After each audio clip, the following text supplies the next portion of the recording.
everyone, and welcome to today's Gale Force Twins episode. We are going to be talking about how much fuel you need on your vessel for your trip. Whether that is a boating trip to the sandbar, a fishing trip 20 miles offshore, a crossing to the Bahamas, or it could be an overnight trip, maybe to Polly Ridge, maybe you're doing the Great American Loop. But it's very important to know how much fuel you need to get home safely. And we're going to do this using the First Mate app. It is a great app that you can put all the individual information for your exact vessel that you are on to get the correct data back. I'm going to go ahead and put that link in the description box so you guys can check it out. My name's Amanda, Emily's behind the camera, and welcome to our channel, Gale Force Twins.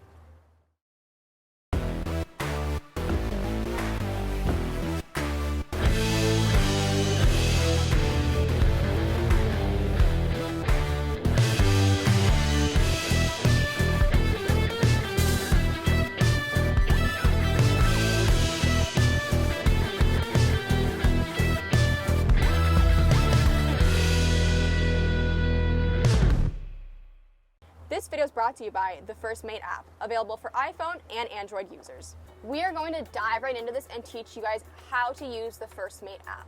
The First Mate app is going to take into account things like how much fuel you have on board, how many extra people you might have, maybe you have 100 pounds of ice, things that will be affecting how heavy your boat is, how far you're going to be traveling. It is going to take into account your specific engines, the RPMs you're going, and it is going to gather all of this information to give you the perfect data you need to go ahead and plan your trip accordingly. Once you download the app, the first thing you will notice is the instructions tab. Definitely go and click on that and read over it. It's 4 simple instructions for how to use the app properly to your best benefit. The first step is to fill out the vessels tab. Numbers 1 through 14 you absolutely need to have. If you are not sure about that, you can usually find it on your manufacturer's website. A Google search can help you figure that out. Then we have numbers 15 through 18. Now this information, if you have it, you should put it in. If you don't, it's not a big deal. You can just put the number 0. Then for the fun part is the data tab, which means you're actually going to get in your boat. You're going to go for a boat ride and you are going to plug in information that your boat is telling you into the app. Before the final step, you're going to print out all this information and keep it for your records. We are going to do this together today on our 33 Invincible, filling out the information for the boat we're running right now. The name of our boat is Gale Force. Maybe this is Gale Force 2.0. Maybe this is, Emily, we haven't really decided what the name of this official boat is, but it's the Gale Force. And then you're going to want to put your make and model in. This is really just for your reference to know which boat, if you have more than one boat, which boat the data is for. Length overall, this is probably the most straightforward part of the information. Length overall is the total length of your boat. If you have a swim platform, you're not going to include that. That for us is 33 feet. Next, you're going to put in your beam. Your beam is the widest part of your boat. On our boat, that is 9.6 feet. Basically, that is from side to side of the boat, how wide you are. Following the beam, it's depth at transom. Depth at transom is another word for saying the draft.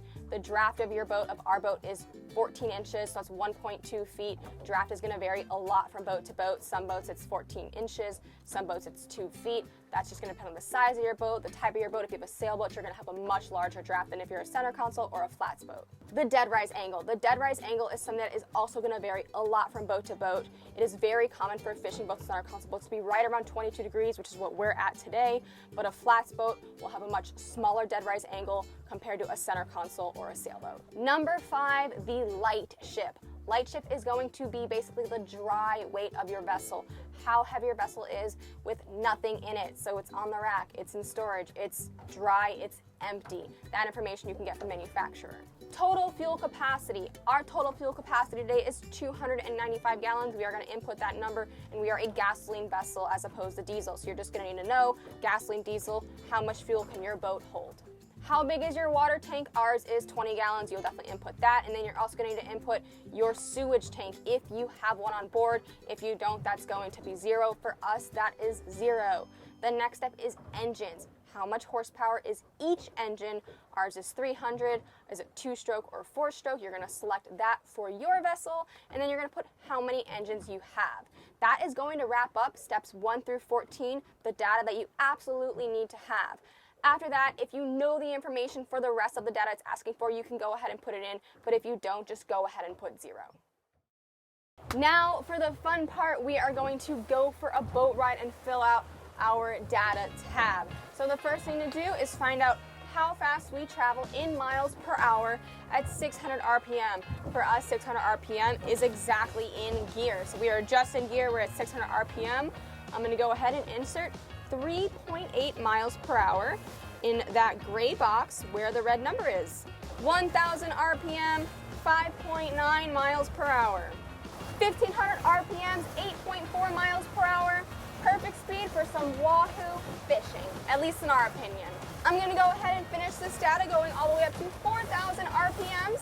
We'll be back in 1 second. 2,000 RPMs, 9.5. 2,500 RPMs, 11.5 miles per hour. 3,000 RPMs, 18.8 miles per hour. 3,500 RPMs, 22.5 miles per hour. And 4,000 RPMs, 26.27 miles per hour. From inputting all of our vessel data to figuring out how fast we're traveling at our RPMs took literally less than 5 minutes. So now we can go to the dashboard, and the dashboard is where we're going to start planning our fishing trip. So for today's purposes, we are going to pretend we're about to head out 20 miles offshore for some mahi. I know it's a little bit choppy today, so I know we'll be traveling at around 30 miles per hour to head to the fishing, to head where we believe the mahi are. And then I'm going to input how many gallons I have left in the tank. Today I have 250 gallons left in the tank. We are next going to get miles per gallon and hours to empty. So we are going to burn 1.3 miles per gallon based on the data I just inputted, and we are going to have 11.2 hours to empty, which means I could travel at 30 miles per hour with 250 gallons tank for 11 hours. That's such a long time. So that tells me I have enough fuel in the tank to head to the mahi grounds, fish all day, and head home. We also know the distance to empty. So how far can I travel? This is going to be a range. How far can I travel at 30 miles per hour with 250 gallons in the tank? Today I have between 286 miles and 337 miles. The reason for the variation is wind conditions, seas, current. There is going to be a variation in that number. We also have gallons per hour, so we know we are burning around 22.3 gallons per hour, and we have our engine capacity, which is 50%. So we know we can get a lot more out of them, but maybe we want to save some fuel and we don't want to go too crazy out there in the rough seas and just travel at 30 miles per hour, which is around 50% of our engine capacity. I do want to take a minute to mention safety. So a general rule of thumb is to always have enough gas for 1/3 there, 1/3 back, 1/3 reserve. Just in case something happens, you could get lost, you could end up in a storm, and it just changes everything. So you always want to have some reserve left in your tank. You also want to know where your nearest fuel station is.